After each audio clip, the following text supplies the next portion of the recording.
Today I'm going to show you one of my favorite fall dessert recipes for an apple cranberry crisp. I'm just crazy about fresh, tart cranberries in general, and they taste absolutely delicious when combined with the sweetness of apples. This is really a simple and quick dessert that's sure to be a crowd pleaser, so even if you're not an expert baker, I would totally give this a go. I hope you enjoyed this recipe and keep on watching.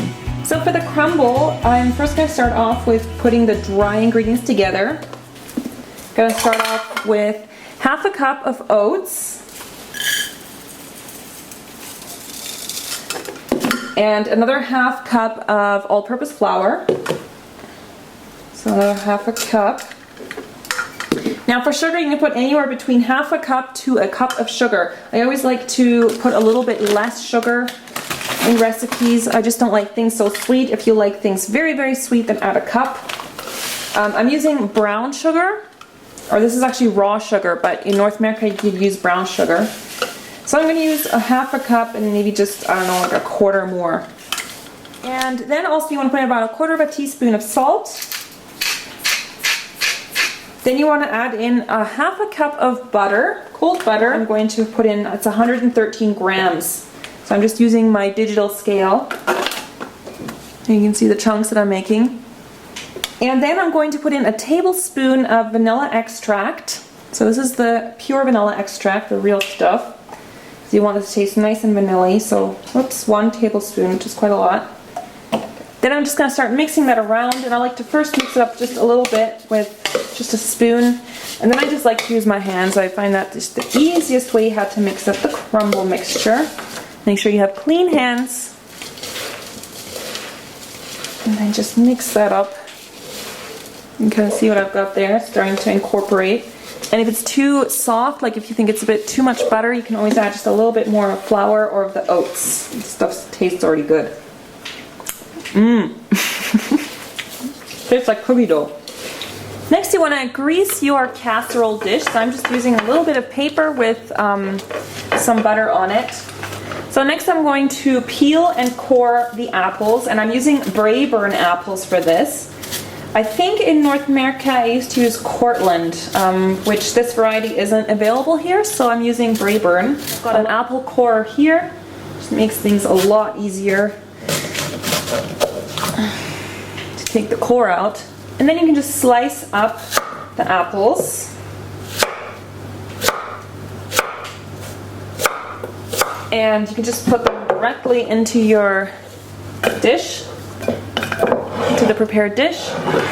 Make sure you kind of do this fast because otherwise the apples are going to turn brown. If you're not very quick at this, put some lemon juice on them right away so that they're not going to oxidize. So I've used 4 apples in here, but you know, depending on how big your dish is, you might want to use more or less. Now I'm going to add my fresh cranberries.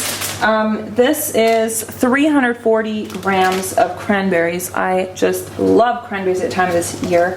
And did you even know that cranberries are some of the actually healthiest fruits or berries that you can eat? And the fruit, like when it's cooking, it's going to flatten out a bit, so make sure you've got a lot of fruit in here. I'm going to add a little bit of spices. So I've got some cinnamon, and I just like to have a lot of cinnamon on my crumbles, so I'm just going to add cinnamon.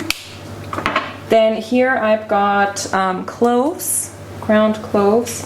This one not as much because it's much stronger in taste, just a little bit of cloves. I've got some nutmeg.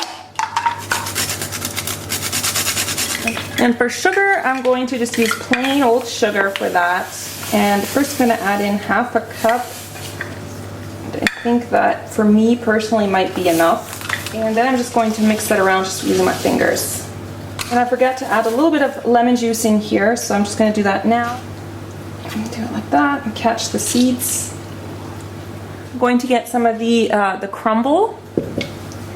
And then you're going to crumble that on top of everything. So it should be nice and crumbly. And just get that. So once you've got all your crumble evenly distributed on the top, you want to put it in a preheated oven at 375 Fahrenheit or 190 Celsius. And you want to bake that for about 55 minutes. Okay, There you can see the crumble. It's all baked. As you can see, it's still bubbly. Doesn't that look so good? Can you see it bubbling there? I'm going to let it cool down just a little bit, but if you want to serve it hot, you can do that, or you can serve it warm with some vanilla ice cream. Okay, so I'm just going to have to try a little bit of this, see how it turned out. It's so juicy on the bottom, nice and crisp on the top. I personally like it when it's a little bit juicy. So good. It's nice and tart still, which I personally like, but the crumble is nice and sweet and has that almost like an oatmeal vanilla flavor.